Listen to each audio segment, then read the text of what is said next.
Hi there, my name is Nobu Kumalo. If it's your first time here, welcome, and if you're coming back, welcome back.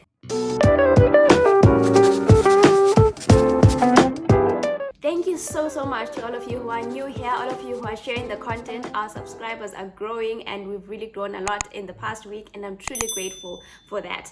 One thing though is that a lot of you who are subscribed are sometimes missing my videos, so please make sure that you click the notification bell, which is right next to the subscribe button, so that each time when I upload something you get a notification that there's a new video and you won't miss a bit. Today's video is a spin-off from Monday's video. Thank you for the compliments about my storytelling, my memes and all that. I really enjoyed engaging with you in the comment section.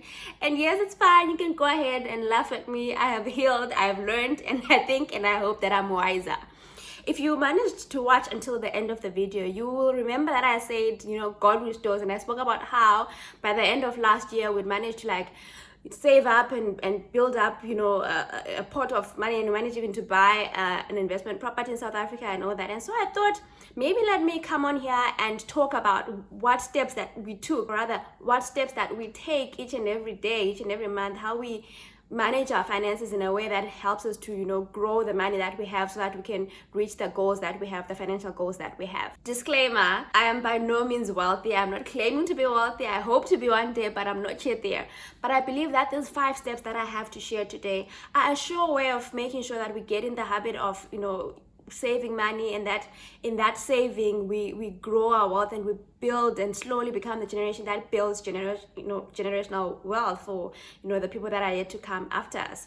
So step 1, pay yourself first. Save. So I believe that a lot of us think that wealth is just one paycheck away, right? Or one promotion away, or we believe that if we get a better job or we move to a better country where the income is better, then we will be wealthy and we'll afford all the things that we want and our children will be better off, right? And a lot of us think that the money that hits our account is all ours to spend, that if 40K hits my account today, then 40K is mine. But what you don't realize is that from the moment that money hits your account, you are paying someone. Think about it. You're paying your rent, you're paying the owner of the place you're living at. If it's a mortgage, you're paying the bank. You're buying food, so you're paying the store. You're paying for insurance, so you're paying the insurer.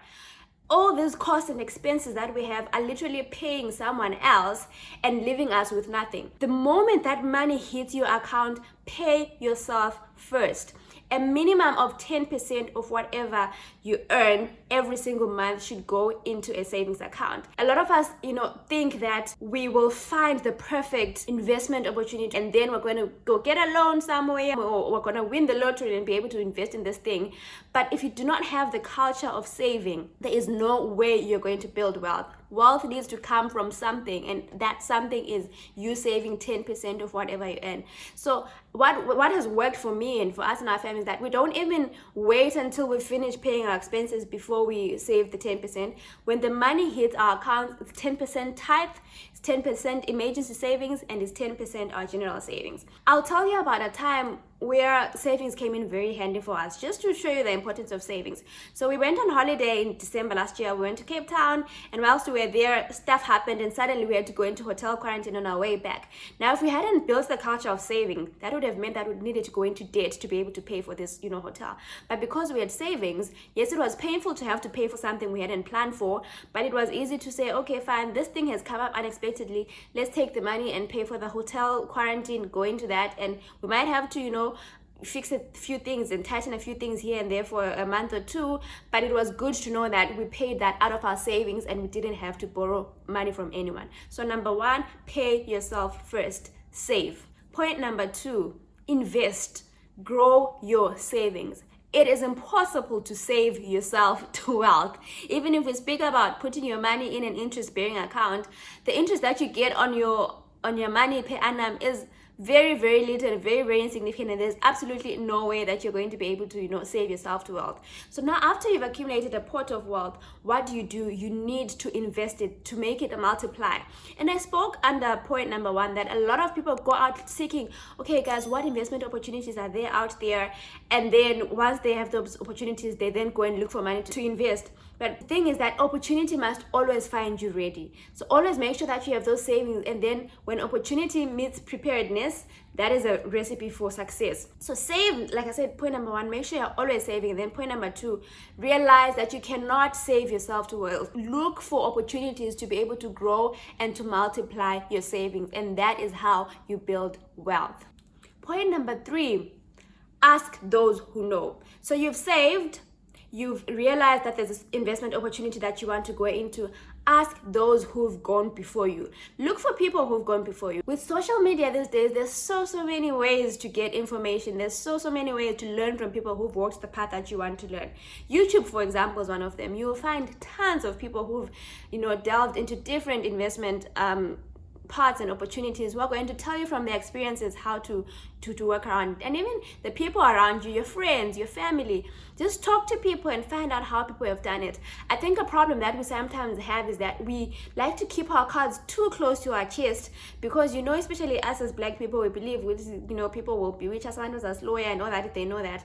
Of course, exercise caution in that you don't want to show everyone your cards, but there is no harm in asking those who've gone before you to teach you the ropes, to teach you how things work, so that you make wise decisions. Point number four, learn and study it for yourself. So it's one thing to ask people the path that they've taken. It's another to then go and find out for yourself. So I'll speak about us as well. So we decided to go into there are many investments that we do, but two that we really had to focus on and learn about were property investment and also angel investing. So property investment, a lot of what we did was in point number three was to look for people on YouTube who've gone into property and see how it works. Then when it came to angel investing, also we looked for people that we knew. But it was important for us to then also go in and study, not about people's experiences, but about how the industries work, to study for ourselves, to see how does property investment work? What am I supposed to pay? How do I make it work for me? How do I leverage my position to make sure that I make the most of it?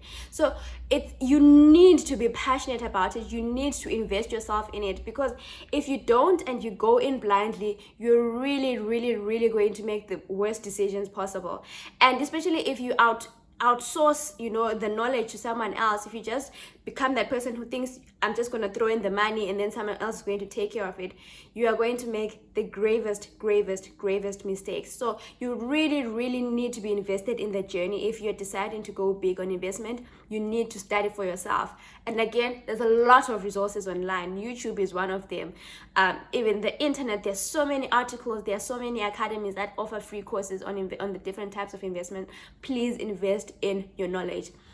Just a side note, if you guys want me to go into the types of investment that we've gone into and what those look like and what has worked for us, let me know in the comment section below, and maybe I'll do a video on that. Finally, point number 5.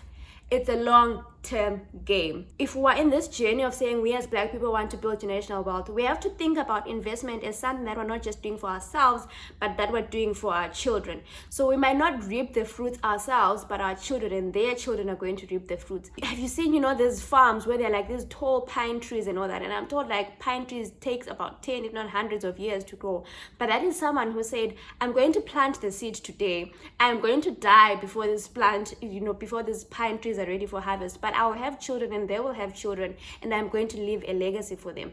So investing and building wealth is really a long-term game. If you're looking at it from a point of, I want to invest now so that I make a quick buck, and then take that money and go, one, you're going to stagnate your growth, and two, there's a good chance that you're going to really make risky decisions and possibly lose all your money. Now, it's not all investments that need to be long-term. There are some that you can put in just to make a quick buck, so that you build capital to do something bigger. Those are good, but don't be that person who is always chasing the adrenaline rush of making a quick buck. It is probably going to end in tears, for lack of a better way to put it. So think about it as a long-term thing. Think about it as I might not be alive to see these fruits, but my kids or their kids after them might see the fruits. So I hope that these tips were helpful for you. The very simple 5-step plan. Please try and implement it in your life, and let me know in the comment section what what are your experiences with saving and investment and growing that. And if you have any other tips that can help anyone out there, please share them also below. I hope this was helpful. I hope you enjoyed it. Please like, please comment, please share, please hit the notification bell, and I will see you again next time. Goodbye.